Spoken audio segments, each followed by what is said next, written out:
On the issue of housing, you remember you did lectures about this when last year during Labor Day, and you convinced us as workers that we must support you. And when I asked your ministry, which is in charge, whether workers will have an opportunity to be on that board, and after consultation with their office, they are allowed us, as per the current act, to appoint one of us on that particular board. The purpose is we as workers will support it financially.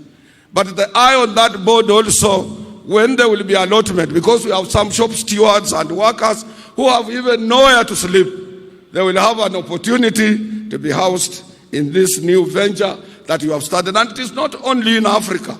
Algeria, they did it. Egypt, they did it. And so many other African countries, they did it.